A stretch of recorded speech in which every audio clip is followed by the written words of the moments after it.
Assalamualaikum warahmatullahi wabarakatuh. Alhamdulillahilladzi arsala rasulahu bil huda wa dinil haqq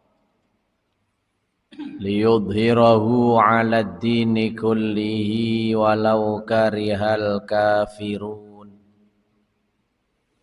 Ashhadu an la ilaha illallah wahdahu la syarika lah wa ashhadu anna sayyidana wa nabiyyana Muhammadan abduhu wa rasuluh. Allahumma salli wa sallim wa barik ala sayyidina wa habibina wa syafi'ina wa maulana Muhammad sallallahu alaihi wasallam wa ala alihi wa ashabihi wa man tabi'a huda. Qala Allah ta'ala fi kitabihil karim wa huwa asdaqul qailin. A'udzu billahi minasy syaithanir rajim. Bismillahirrahmanirrahim. Fahal 'asaitum in tawallaitum an tufsidu fil ardi wa tuqatti'u arhamakum.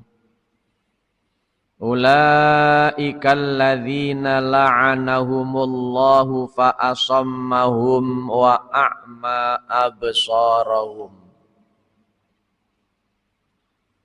Wa qala an-nabiyyu sallallahu alaihi wasallam silu arhamakum walau bis salam. Wa qala aidha ya bna Adam sil rahimaka bimalika fa in bakhilta bimalika aw qalla maluka famshi ilaihi birijlika. Sadaqallahul azim wa sadaqa rasuluhun nabiyul habibul karim. Wa nahnu ala dzalika minasyahidina wasyakirin walhamdulillahi rabbil alamin. Jamaah salat maghrib Masjid Jami At-Taqwa yang sama-sama dirahmati dan dimuliakan oleh Allah Subhanahu wa ta'ala. Sebelum kita melanjutkan kajian kita pada kesempatan malam hari ini bertepatan dengan tanggal 4 Sya'ban 1445 Hijriah yang juga bertepatan dengan tanggal 13 Februari 2024 Masehi. Marilah terlebih dahulu kita bersama-sama memanjatkan puja dan puji serta rasa syukur kita kehadirat ilahi Rabbi Rabbil Alamin, Allah Subhanahu wa ta'ala yang tak henti-hentinya melimpah curahkan berbagai nikmatnya kepada kita sekalian. Baik nikmat masih ditetapkan dan dikuatkannya Islam, iman dan juga ihsan kita. Nikmat sehat walafiat serta nikmat yang tak kalah pentingnya yaitu nikmat masih disampaikannya umur kita sehingga sampai dengan malam hari ini alhamdulillah kita masih bisa melaksanakan aktivitas, rutinitas dan juga kewajiban kita sebagai muslimin. Baik kewajiban untuk melaksanakan sholat maghrib yang alhamdulillah telah kita laksanakan dengan berjamaah, maupun kewajiban untuk melaksanakan thalabul ilmi minal mahdi ilal lahdi,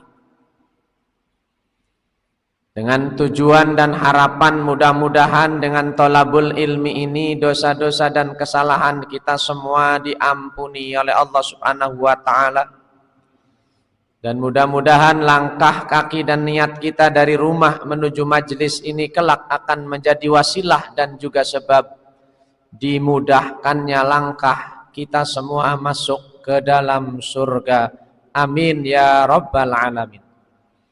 Salawat teriring salam marilah sama-sama kita sampaikan kepada junjungan kita, uswah kita, yaitu baginda Rasulullah sallallahu alaihi wasallam. Berikut para keluarga, para sahabat, para pengikut dan juga umatnya ila yaumil qiyamah. Jamaah Masjid Jami At-Taqwa yang dirahmati oleh Allah Subhanahu wa taala. Mari kita lanjutkan kajian kitab Tambihul Ghafilin karangan Al-Faqih Al-Imam Abu Lais As-Samarqindi yang masih menerangkan tentang keutamaan dan manfaat silaturahmi.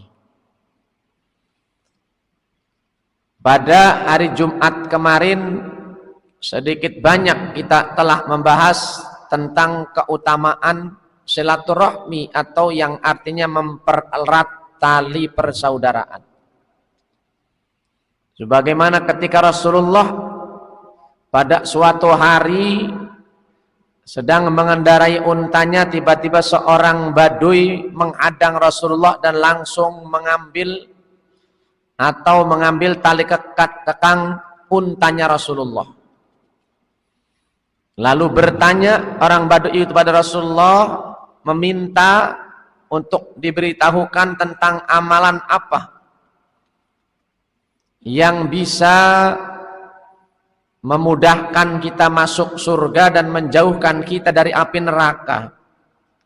Di antaranya adalah yaitu menyambung tali persaudaraan atau mempererat silaturahmi. Bahkan Rasulullah sallallahu alaihi wasallam banyak mengingatkan dalam hadis yang lain tentang manfaat yang luar biasa. Bahwa di antaranya kata Rasul dalam satu majlis, jika ada di antaranya orang yang memutuskan silaturahmi, maka majlis itu kurang berkah atau tidak berkah, atau jauh dari rahmat Allah Subhanahu wa taala. Di dalam sukhuf yang diturunkan oleh Allah Subhanahu wa taala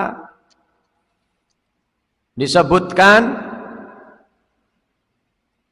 ya ibna Adama, wahai anak Adam, sil rahimak bimalika, pereratlah persaudaraanmu dengan hartamu.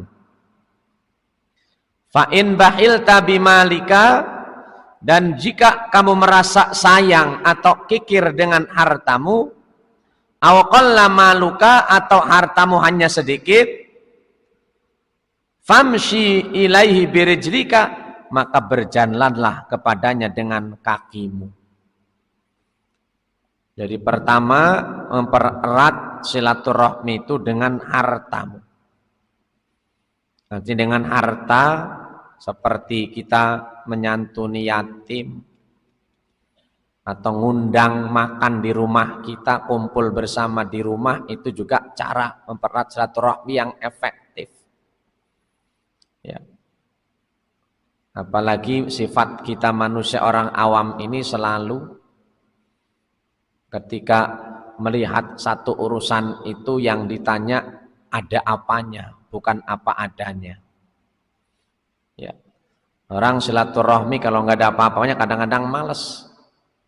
Ya, tapi kalau ada sesuatu yang mungkin bisa menjadi salah satu pemicu semangatnya, ya itu diantaranya. Maka dalam mushaf-mushaf yang Allah berikan kepada para nabi, seperti mushaf Nabi Ibrahim dan yang lainnya, di situ tertulis seruan Allah. Kalau dalam bahasa kita hadis qudsi, ya anak, wahai anak Adam, sambunglah persaudaraan dengan hartamu. Fa'in bahil tabi malika, tapi jika kamu merasa sayang, pikir deh, sayang kalau silaturahmi dengan hartamu. Tuh. Maka atau kamu merasa hartamu cuma sedikit doang, maka berjalanlah kepadanya dengan kakimu. Maka kita disuruh berjalan dengan kaki kita untuk silaturahmi. Kalau dengan harta kan kita yang ngundang, ya, diundang jamaah ke rumah kita, makan-makan sebagainya, ngobrol, nah itu terjadilah silaturahmi. Tapi kalau sayang hartanya, berarti kita harus sengaja berjalan kaki, ya, untuk setiap ketemu orang kita mengucapkan salam. Tuh. Sebagaimana Nabi bersabda, silu arhamakum walau bisalam, pereratlah tali persaudaraanmu walaupun hanya dengan ucapan salam.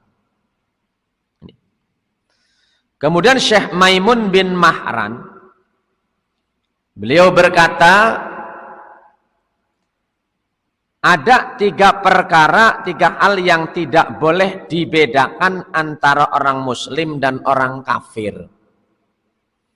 Ya, 3 hal ini artinya sama posisinya. Jangan bedakan antara umat Islam dan orang kafir. Apa itu yang pertama? Siapa yang berjanji kepada muslim atau kepada orang kafir, maka harus ia tepati. Ya, jangan punya pikiran lah orang Kristen ini katanya orang kafir, gak usah ditepati janjinya. Gak bisa, kalau memang janji harus tepati. Kenapa? Janji itu hubungannya dengan Allah.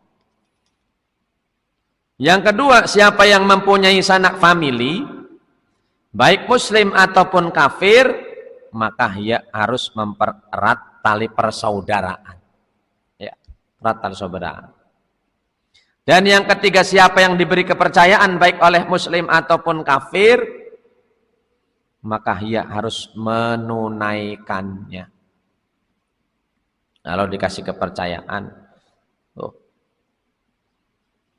Kemudian Ka'ab Akhbar juga berkata, wallahi demi zat yang membelah laut untuk Nabi Musa alaihissalam dan orang Bani Israel, sesungguhnya di dalam kitab Taurat itu tertulis,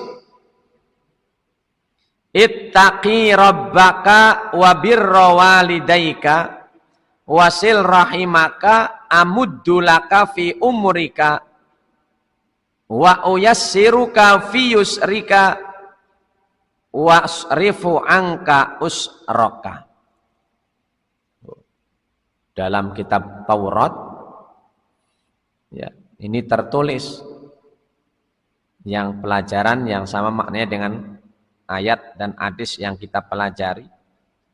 Ittaqi rabbaka, bertakwalah kepada Tuhanmu, wa birra walidaika, berbaktilah kepada kedua orang tuamu, wasil rahimak, dan pereratlah tali persaudaraanmu. Niscaya aku panjangkan umurmu, aku mudahkan segala urusan hartamu, dan aku jauhkan kamu dari segala macam kesulitan. Ini berarti manfaat daripada kita silaturahmi. Ya. Itu.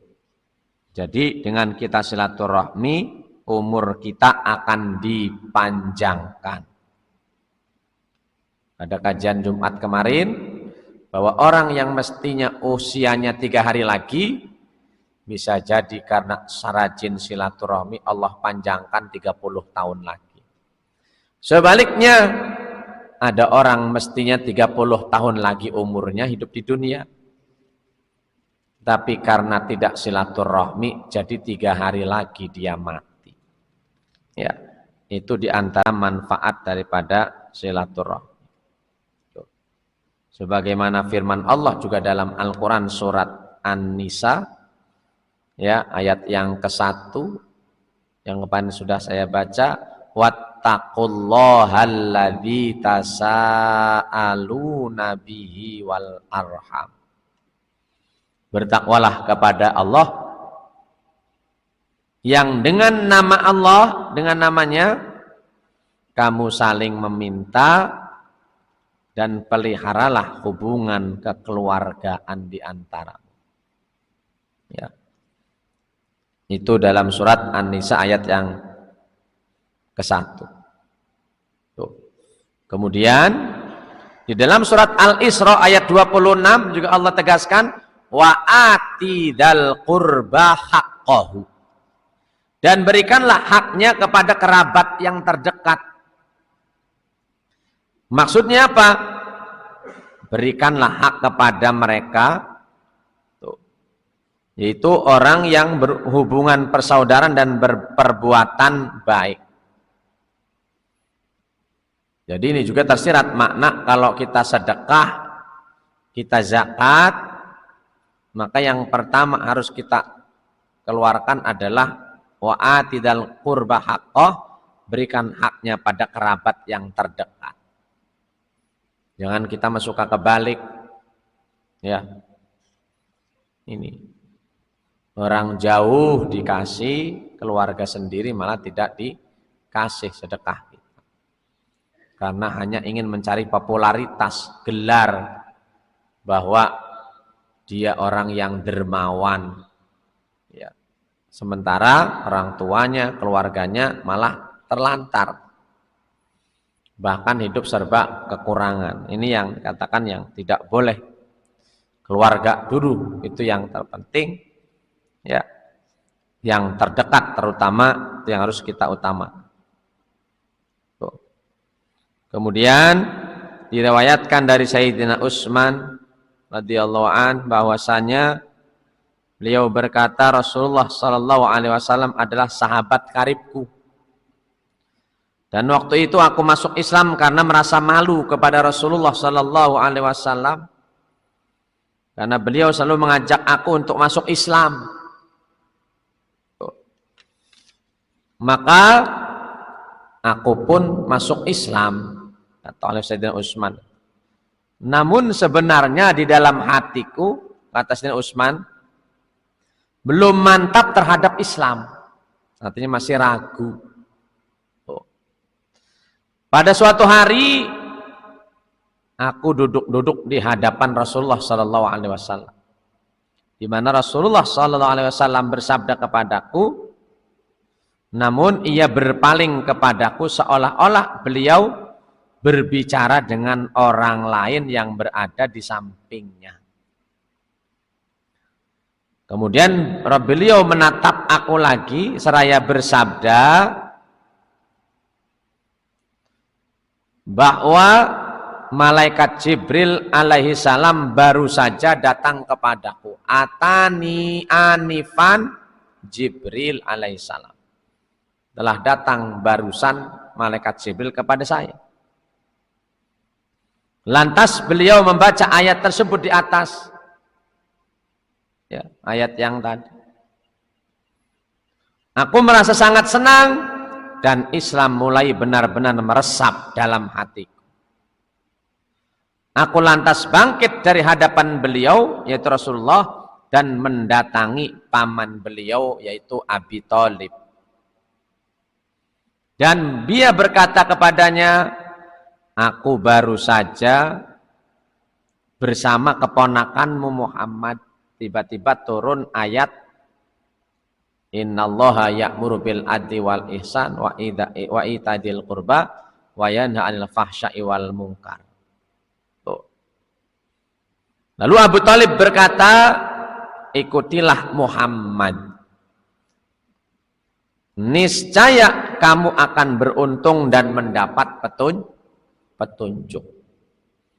Itu. Jadi kalau kita hidup ini selalu mengikuti Rasulullah sallallahu alaihi wasallam, ya, niscaya kita akan dijaga oleh Allah Subhanahu wa taala. dan akan dipenuhi segala kebutuhan kita. Tuh. Demi Allah, sesungguhnya keponakanku selalu menyuruh untuk melakukan akhlak yang mulia bagaimanapun keadaannya, baik benar ataupun dusta. Hendaknya dengan akhlak yang baik. Kemudian ia tidak pernah mengajak kamu melainkan kepada kebaikan.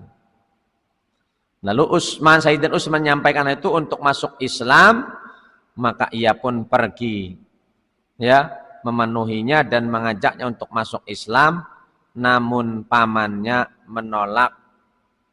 Lalu turun ayat innaka la tahdi man ahbabta walakinnallaha yahdi may yasha. Sesungguhnya engkau Muhammad tidak dapat memberi petunjuk kepada orang yang engkau kasihi, tetapi Allah akan memberikan petunjuk kepada orang yang Dia kehendaki. Artinya ini terjadi ketika Rasulullah mengharap ketika pamannya tercinta Abu Thalib dalam keadaan sekarat, disuruh mengucapkan 2 kalimat syahadat susah, suruh mengimani kenabian dan mengimani Allah dan hari akhir susah, ya. Nah ini akhirnya Rasulullah SAW artinya menerima Utsman sebagai sahabat lah dan menuntun Utsman ini masuk Islam, ya, itu yaitu pamannya Abu Thalib tadi. Di ayat yang di atas mengandung makna bahwa adanya harapan Rasulullah kepada anak kerabatnya yaitu pamannya untuk masuk Islam, tapi sudah dijawab oleh Allah, hidayah itu saya mutlak yang megang, ya. Engkau tidak bisa sekalipun kepada orang yang kamu sukai wahai Muhammad. Urusan hidayah urusan saya. Tuh. Kemudian Allah berfirman, Anar Rahman. Saya adalah zat yang maha pemurah. Wa antar rahimu. Dan kamu adalah kerabatan, ya. Aqta'u man qata'aka, aku akan memutuskan orang yang memutuskanmu. Wa asilu man wasolaka, dan aku akan menghubungkan orang yang menghubungkanmu. Ya. Itu ya kata Allah dalam Al-Qur'an. Kemudian Nabi bersabda, ya Rabbi sil man wasolani fika waqta' man qata'ani fika. Wahai Allah Tuhanku, hubungkanlah orang yang menghubungkanku karena engkau, dan putuskanlah orang yang memutuskanku karena engkau. Kemudian Syekh Hasan Basri, salah seorang sufi yang masyhur dari kata Basrah, Irak, beliau juga pernah berkata, memberikan nasihat kepada kita, jika manusia telah menonjol-nonjolkan ilmu pengetahuan, lalu menyia-nyiakan amal. Biasanya kalau orang itu suka menonjol-nonjolkan ilmu pengetahuan, akan cenderung dia menyia-nyiakan amal. Ya. Orang alim, orang pinter kadang-kadang kebelinger. Mending orang awam nggak nurut sama gurunya, apapun yang diperintahkan gurunya dilaksanakan. Padahal dia orang bodoh. Itu lebih baik daripada ada orang pintar, ya, lalu membohong-bohongi orang awam. Ini yang berbahaya. Tuh. Maka kata Syekh Hasan Basri, jika manusia telah menonjol-nonjolkan ilmu pengetahuan, menyanyiakan amal yang saling berkasih sayang hanya dengan ucapan, saling benci dalam hati dan saling memutuskan hubungan persaudaraan, maka Allah akan mengutuk mereka, menulikan pendengaran mereka, dan membutakan penglihatan mereka. Jadi telinganya jadi tuli, walaupun dohirnya ada telinganya tapi nggak bisa mendengar apa-apa. Lalu Penglihatan mereka pun jadi buta. Ya. Karena mereka suka menonjol-nonjolkan harta, menyanyiakan amal. Tuh. Kemudian saling membenci dan suka memutuskan silaturahmi. Tuh. Kemudian Al-Faqih Imam Abu Lais As-Samarqindi, beliau menceritakan ya, bahwa Muhammad bin Hamzah Abdul Husain Al-Firo Al-Faqih menceritakan kepadaku, di mana ia berkata, Hamid bin Yahya Al-Balkhi menceritakan kepadaku, di mana beliau berkata, sewaktu kami berada di kota Mekah, ada seseorang yang berasal dari Khurasan, dan dia adalah orang yang soleh, di mana orang-orang suka menitipkan barang kepadanya. Waktu itu aku tidak ada seorang yang menitipkan barang kepadanya. Tiba-tiba ada seorang yang menitipkan 10.000 dinar kepadanya. Lalu kemudian orang itu pergi karena ada urusan. Ketika orang itu kembali ke Mekah, orang Khurasan yang ditipi uang itu telah mati. Orang itu bertanya kepada istri dan anaknya tentang uang yang dititipkannya itu. Tetapi tidak ada seorang pun yang mengetahuinya. Lalu ia pun menanyakan permasalahan itu kepada para ulama-ulama Mekah, yang kebetulan waktu itu sedang bermusyawarah. Ia berkata kepada para ulama yang ada di kota Mekah, aku menitipkan uang 10.000 dinar kepada fulan, dan dia kini sudah meninggal dunia. Lalu aku menyatakan kepada istri dan anaknya, namun tidak ada seorang pun di antara mereka yang mengetahuinya. Lalu apa yang harus aku lakukan? Ini. Para ulama berkata, kami berharap semoga orang Khurasan yang dititipi uang itu, ya, berapa yang menitip uang itu, dia berharap termasuk ahli surga. Bila telah lewat tengah malam, datanglah kamu ke sumur Zam-Zam. Ya, lalu panggillah, wahai fulan bin fulan, aku adalah orang yang dulu menitipkan uang kepadamu. Ia melakukan hal itu sebanyak 3 malam berturut-turut di sumur Zam-Zam, menyeru kepada si fulan yang dulu pernah dititipi uang. Kemudian, namun tidak pernah ada jawaban, padahal sudah 3 malam berturut-turut. Lantas ia mendatangi ulama tadi dan memberitahukan hal itu. Lalu para ulama pun berkata, inna lillahi wa inna ilaihi raji'un. Kami khawatir bila temanmu itu termasuk ahli neraka. Bila demikian, maka datanglah kamu ke Yaman. Di sana ada suatu lembah yang bernama Burkhut. Lembah Burkhut namanya. Yang di dalamnya ada sebuah sumur, dan panggillah dari sumur itu. Ia pun melakukan perintah itu, wahai fulan bin fulan.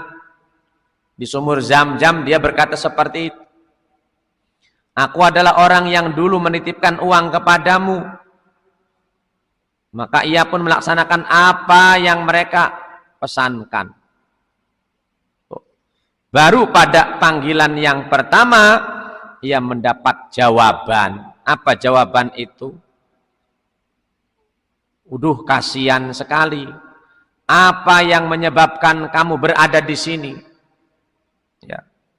Suara dari dalam sumur berkata, kasihan sekali kalian. Apa yang menyebabkan kalian datang ke sini. Ya. Padahal kamu adalah orang yang banyak melakukan kebaikan. Orang itu menjawab, aku mempunyai keluarga yang berada di Khurasan. Dan aku memutuskan hubungan dengan mereka sampai aku mati. Maka Allah menghukum aku dengan hukuman seperti ini. Dan menempatkan aku di tempat ini. Sedangkan mengenai urusan titipanmu, aku memang tidak menitipkan pada anakku. Aku memendam uang itu di dalam rumah.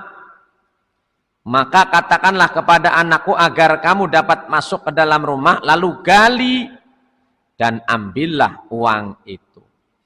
Niscaya kamu akan mendapatkan kembali uang itu. Maka ia pun kembali menuju rumah orang Khurasan itu dan ia pun menemukan kembali uang yang dimaksud. Tuh. Maka terakhir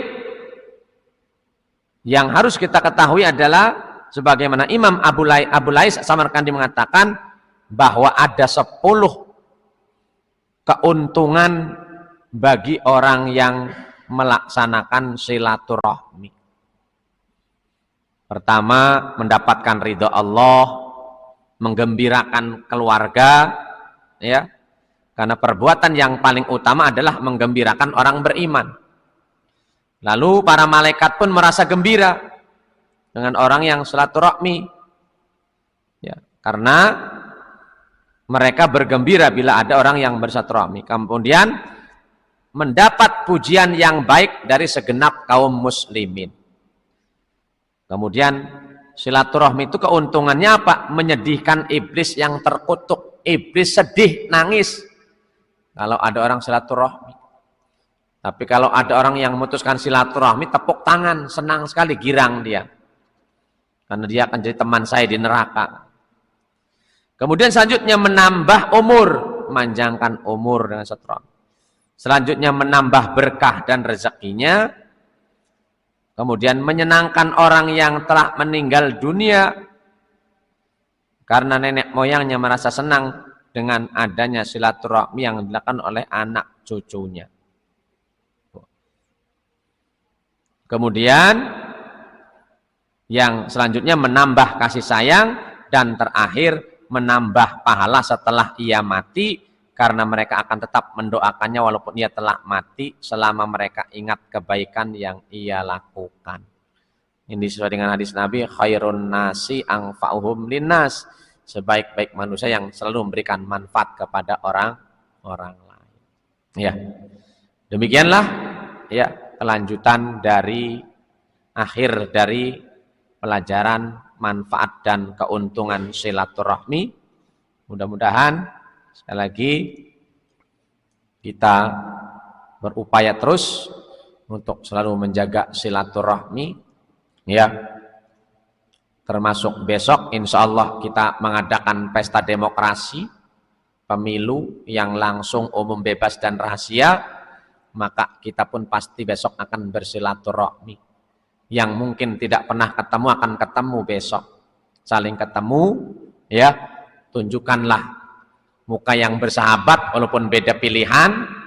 Ya, jangan menonjolkan mentang-mentang pilihannya ini, melihat itu, wih, enggak nyapa. Wih. Ya. Nyalon enggak apa enggak, ketemu tetangganya enggak nyapa. Wah, ini bahaya ini. Ya.